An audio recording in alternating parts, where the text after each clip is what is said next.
Hello friends, ఎలా ఉన్నారు?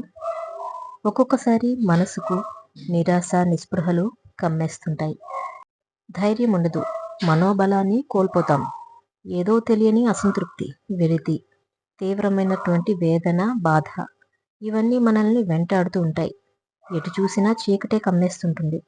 అసలు మన మనస్సుకి నిరాశ, నిస్పృహలు ఎందుకు అలుముకుంటాయి చెప్పండి?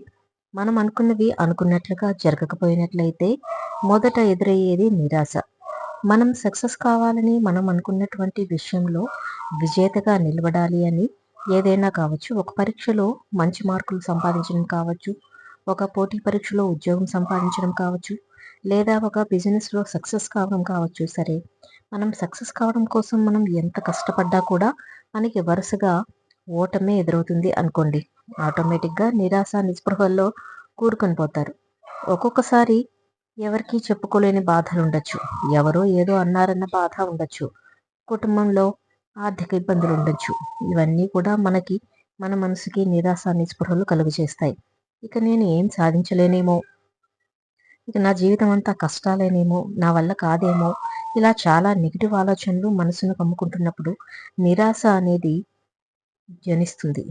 అలాంటి సమయంలో మనకు ఏమనిపిస్తుంది చెప్పండి? ఎవరికైనా సరే నా జీవితంలో ఒక అద్భుతం జరిగితే బాగుండు, నాకు భగవంతుడు ప్రత్యక్షమై నాకు వరాలిస్తే బాగుండు, అసలుకి ఈ క్షణంలో నా కష్టాలన్నీ మాయమైపోతే బాగుండు, అసలు తెల్లారకపోతే బాగుండు, నాకు ఇవన్నీ చెప్పుకోవడానికి ఒక ఓదార్పు ఉంటే బాగుండు, ఒక మంచి ఫ్రెండ్ ఉంటే బాగుండు, నన్ను ఎవరైనా ఓదారిస్తే బాగుండు. ఇలా మన మనసు ఏం కోరుకుంటుంది? మన మనసును నిరాశకు అనుకున్నప్పుడు అంటే ఒక ఓదార్పును కోరుకుంటుంది. ఈ ఓదార్పు అనేది కొంతమందికి దక్కుతుండొచ్చు, కొంతమందికి దక్కకపోవచ్చు. కొంతమందికి ఫ్రెండ్స్ రూపంలో, పేరెంట్స్ రూపంలో, బ్రదర్ సిస్టర్స్ రూపంలో ఇలా కొంత కన్సర్నింగ్ అనేది ఉంటుంది. కొంతమందికి అలా ఓదార్పునిచ్చే వాళ్ళు కూడా ఉండకపోవచ్చు. అయితే మనం నిరంతరం ఈ ఓదార్పు కోసం లేదా మనల్ని నిరంతరం మోటివేట్ చేయడం కోసం ఒకరి మీద ఆధారపడటం కరెక్టేనా? ఎప్పుడు ఎవరో ఒకరు మన వెంట ఉంటారా? ఉండరు. మన వెంట నిరంతరం ఉండేది ఏంటో తెలుసా? మన మనసు. కాబట్టి మన మనసుని ఒక మోటివేషన్ సెంటర్గా మార్చుకోవాలి. జీవితంలో ఎన్నోసార్లు ఓటమి ఎదురవుతుంటుంది, ఎన్నోసార్లు అవమానాలు ఎదురవుతుంటాయి, ఎన్నోసార్లు మనం చేయని తప్పులకి మనం క్షమాపణ చెప్పాల్సి వస్తుంది.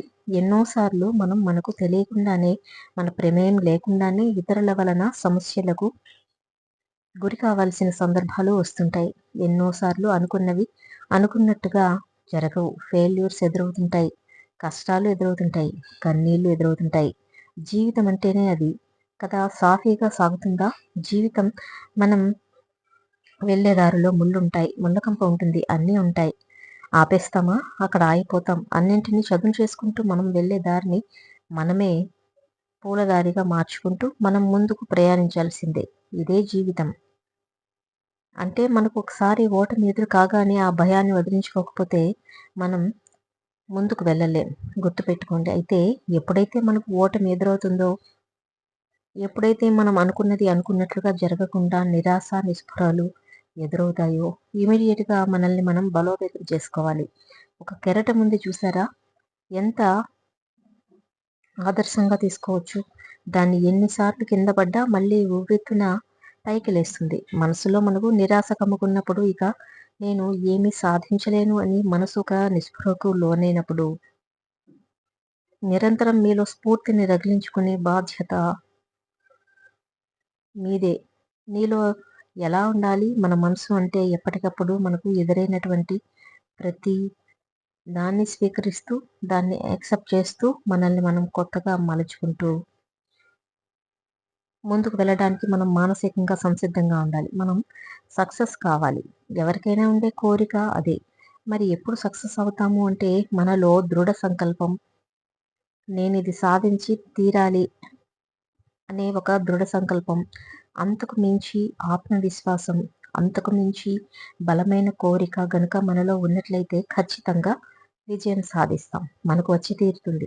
గుర్తుపెట్టుకోండి. ఈ వచ్చే క్రమంలో ఒక్కొక్కసారి ఓటమి మనకు ఎదురు ఉండొచ్చు. గెలవకపోవడం ఓటమి కాదు. ఈ విషయం గుర్తుపెట్టుకోండి. అసలు ప్రయత్నం చేయకపోవడమే ఓటమి. మనం సక్సెస్ అవుతామో లేమో అని భయపడి ఆగిపోతాం చూసారా, అది ఓటమి. ఒక్కొక్కసారి ఓటమి ఎదురవుతుంది, తప్పులేదు. అందులో మీరు అనుకునేవి అనుకున్నట్లుగా జరగవు. ఒక్కోసారి మీరు కాంపిటేటివ్ ఎగ్జామ్స్లో ఫెయిల్యూర్ ఎదురవుతుండొచ్చు. అంత మాత్రాన కుంగిపోవద్దు, మళ్ళీ ప్రయత్నించాలి. ఇంకొక విషయం తెలుసా, చాలా విజయాలు ఓటమితోటి మొదలవుతాయి. గొప్ప గొప్ప ప్రయత్నాలు, గొప్ప గొప్ప ఆలోచనలతోటి విజయాలు రావు. చాలా వరకు విజయాలన్నీ కూడా హేళనతోటి, అవగాహనతోటి, విమర్శలతోటి, ఆ తర్వాత ఇలాంటి ఓటములతోటి మొదలయ్యి వాటి నుంచి నేర్చుకున్నటువంటి పర్ఫెక్ట్ రూట్ తోటి విజయం అనేది మనకు వస్తుంది. కాబట్టి మనం ఓడిపోతున్నాము అన్నప్పుడు మనం నేర్చుకుంటున్నాము, అనుభవాన్ని కూడబెట్టుకుంటున్నాము అని పాజిటివ్గా ఆలోచించండి. ప్రయత్నం చేయాలి. ఖచ్చితంగా జీవితం అంటే మనం ఏదైనా ఒక లక్ష్యాన్ని పెట్టుకున్నామో ఆ లక్ష్య సాధన కోసం ప్రయత్నం చేయాలి. ఆ ప్రయత్నంలో మనం గెలిస్తే ఏమవుతుంది, ఆ గెలుపు మనకు మరింత ఉత్సాహాన్ని ఇచ్చి ముందుకు నడిపిస్తుంది. ఒకవేళ ఓడిపోతే ఏమవుతుంది, మనకు అనుభవాన్ని ఇచ్చి ఏం చేస్తే గెలుస్తావు, ఏం చేస్తే ఓడిపోతావు అనే గొప్ప అనుభవాన్ని ఇస్తుంది. కాబట్టి ప్రతిదాన్ని మనం పాజిటివ్గా తీసుకోవాల్సిందే. ఏది జరిగినా మనం మంచికే అనుకోవాలి. జీవితంలో మన అందరికీ కలలు ఉంటాయి, లక్ష్యాలు ఉంటాయి. అవి ఒక రాత్రికి రాత్రి నెరవేరేవి కావు. ఎప్పుడూ కూడా మనం ఎంచుకున్నటువంటి ఒక లక్ష్యం, ఒక కోరిక, ఒక కళ అనేది మనకు ఎదురు రాదు. మనమే దానికి ఎదురెళ్ళాలి. మనమే శోధించి సాధించుకోవాలి. మనం ఎదురు చూసినట్లుగా మనకి కళలు ఊహల్లో మాత్రమే వస్తాయి. మనం అనుకున్నట్టుగా లైఫ్లోకి నిజంగా అవి మనకి ఎదురు రావాలి అంటే మనం శోధించి సాధించుకోవాల్సిందే. అవునా కదా? అయితే చాలామంది ఏమనుకుంటారంటే, ఈ ప్రయత్నం చేయకుండా, కష్టపడకుండా సాధించుకునే క్రమంలో ఓడిపోయినప్పుడు దేవుడు నాకు మంచి రాత రాయలేదు, దేవుడు నా తలరాతని ఇలా రాశాడు, నా రాతలో లేదు, ఇలా రాత మీదకి నెట్టేసి, దేవుడి మీద నెట్టేసి మన అసమర్థతను మనం కప్పిపుచ్చుకుంటాం. గుర్తుపెట్టుకోండి, దేవుడు రాశాడా లేదా అనేది పక్కన పెడితే, ఒకవేళ మీరు రాశాడే అనుకుందాం, అందరి అభిప్రాయం ప్రకారం తలరాత దేవుడే రాశాడు అనుకుందాం, కానీ ఎడిట్ ఆప్షన్ మనకే ఇచ్చేది తెలుసా. ఆ విషయం ఏదో నాకు తెలిసినట్టు రాశాను, కానీ మీకు నచ్చినట్టుగా మీరు మార్చుకోండి, ఎడిట్ చేసుకోండి అనే గొప్ప అవకాశం దేవుడు మనకి ఇచ్చాడు. ఈ విషయం ఎంతమంది గ్రహించారు చెప్పండి? ఎంతమంది జీవితంలో కాంప్రమైజ్ కాకుండా, కంఫర్ట్ జోన్లో ఉండకుండా కష్టపడుతూ వాళ్ళు అనుకున్నటువంటి జీవితాన్ని సాధించగలుగుతున్నారు. ఇక్కడ కష్టపడకుండా సునాయాసంగా రావాలని ఆశిస్తూ, దేవుడు నాకు మంచి రాత రాయలేదని దేవుని నిందించుకుంటూ, దురదృష్టాన్ని నిందించుకుంటూ గడిపేసే వాళ్ళే ఎక్కువ మంది ఉన్నారు. ఈ విషయం అంతరాత్మలో ఒక్కసారి పరీక్షించండి. మనం అవునా కాదా? మనం తలుచుకుంటే మనం తలరాతని మనమే మార్చుకోవచ్చు. మన జీవితాన్ని మనమే మార్చుకోవచ్చు. మనం అనుకునేది మనమే సాధించవచ్చు. దాన్ని ఎల్లప్పుడూ మనం చేయాల్సిన పని ఏంటంటే, మన మనసును పాజిటివ్గా ఉంచుకోవడం. మన జీవితాన్ని ఎల్లప్పుడూ పాజిటివ్గా ముందుకు నడిపించుకోవడం. ఇంకొక విషయం ఏంటో తెలుసా, ఏదైనా సరే మనల్ని ముందు భయపెట్టేస్తుంది. ఇది నేను చేయలేనేమో, ఇది సాధించలేనేమో, ఇది నా వల్ల కాదేమో అనిపిస్తుంది. కష్టాన్ని చూసి భయపడతారు. కష్టం వస్తుందేమో అని ముందే భయపడి ప్రయత్నించకుండా కూర్చుంటారు. కొంతమంది మేము ఓడిపోతామేమో అని ముందే భయపడి ప్రయత్నించకుండా, వామ్మో ఎవరైనా ఎక్కిరిస్తారేమో అని ముందే భయపడతారు. ఎప్పుడైనా సరే, దేనికైనా సరే ఒక సవాలు లేదా ఒక సమస్యకి మనం ఎదురెళ్ళాలి. దూరం నుంచి ఒక కొండను ఎక్కాల్సిన అవసరం ఉంది. ఇప్పుడు ఒక పర్వతమో, ఒక కొండో ఎక్కాలి. మనం దాని దగ్గరికి వెళ్ళినా, ఎక్కడికి దాని వైపు ఒక్కసారి పైకి చూసినా ఏమనిపిస్తుంది? ఇంత పెద్ద కొండని ఎప్పుడు ఎక్కాలా? ఎంత పెద్ద పర్వతం ఎక్కాలా అని భయపెడుతుంది.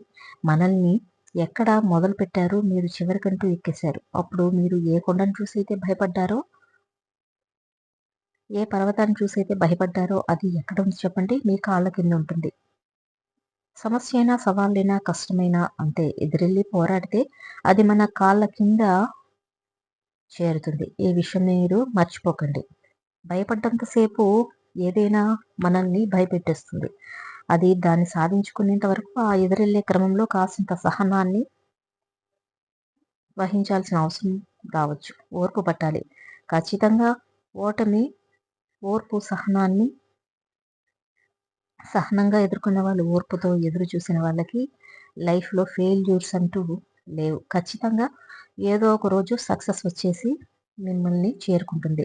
ఓర్పు ఎంత చేదుగా ఉంటుందో దానివల్ల కలిగే ప్రతిఫలం అంత తీయగా ఉంటుంది. ప్రపంచమంతా చీకటైపోయింది. ఎటు చూసినా మనకు నైరాశ్యమే కనబడుతుంది.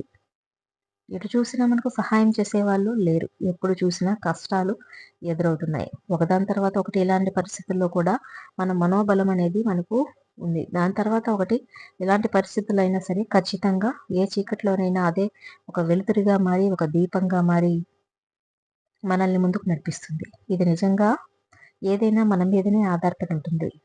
మనం భయపడితే భయపడుతూనే ఉంటుంది. చిన్న మినుకురు పురుగు కూడా మనల్ని భయపెట్టేస్తుంది. కాబట్టి ఒక్కసారి ఎదురెళ్ళి చూస్తే ఆ భయమే మన నుంచి దూరంగా పారిపోతుంది. మనం ఎలా ఆలోచిస్తే అలా తయారవుతాం. మన బలహీనలం అనుకుంటే బలహీనమవుతాం.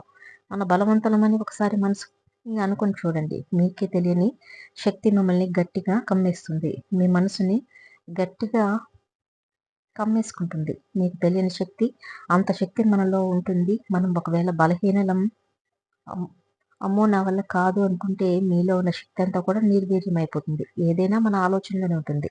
ఇంకా కొంతమంది విధి మీద నెట్టేస్తుంటారు.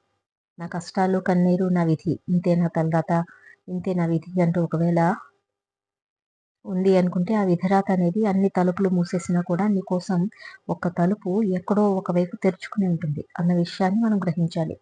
కనీసం తలుపు లేకపోయినా కిటికీ అన్న ఉంటుంది. మనం చేయాల్సిన పని ఏంటి అంటే దాన్ని కనిపెట్టడమే. అది ఎప్పుడు వీలవుతుంది? మనం మానసికంగా బలంగా ఉన్నప్పుడే మన మనసుకి మంచి ఆలోచనలు వస్తాయి. సమస్య ఎదురైనప్పుడు దాని నుంచి ఎలా బయటపడాలి అనే దిశలో ఆలోచిస్తాం. ఓటమిని ఎలా ఎదుర్కోవాలి అనే దిశలో ఆలోచిస్తాం. గెలుపుని ఎలా అందుకోవాలి అని ఆలోచిస్తాం. కాబట్టి మనసుని ఎప్పుడు కూడా దృఢంగా ఉంచుకోవాలి. మన లక్ష్యాన్ని సాధించాలి అంటే మనం నిజాయితీగా లక్ష్యం కోసం శ్రమిస్తున్నప్పుడు, అలుపెరగకుండా పోరాటం చేస్తున్నప్పుడు, ఈ రోజు కాకపోయినా రేపైనా సరే విజయం మన దగ్గరికి వచ్చి ఖచ్చితంగా తీరుతుంది. కాబట్టి ముందుగా ఇవన్నీ జరగాలంటే మనల్ని మనం నమ్మాలి. మన మీద మనకు నమ్మకం ఉండాలి. మనం వెళ్ళాల్సిన గమ్యం ఎంత ఎత్తులో ఉన్నప్పటికీ కూడా దాన్ని చేరుకోవడానికి మాత్రం మనం వేసే అడుగు ఉంది చూసారా? అది మొదటి అడుగు అనేది ఎప్పుడు కూడా ఒక్క అడుగుతోనే మొదలవుతుంది.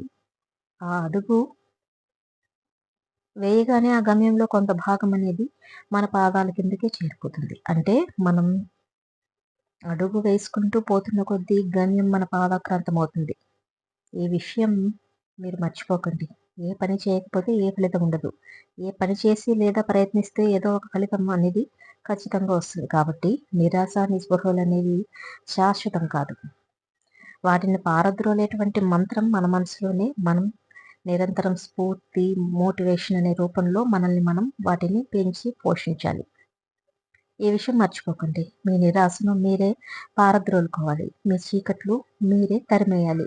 మన మనసు ఎల్లప్పుడూ కూడా ఉవ్వెత్తినటువంటి ఒక ఉజ్వలమైనటువంటి ఒక జ్వాలలాగా రగులుతూ ఉండాలి. ఇది పాసిబుల్ అంటే 100% పాసిబుల్. మన ఆలోచనలు అన్నీ ఉంటాయని ఇది నిజం. మనం ఎలా ఆలోచిస్తే అలా తయారవుతాం. మన ఆలోచనలే మన ఓటమి, మన ఆలోచనలే మన విజయం. కాబట్టి నిరాశకు అలుముకున్నప్పుడు ఒంటరిగా దాన్ని దులిపేయండి, పారగొట్టేయండి. ప్రయత్నించండి.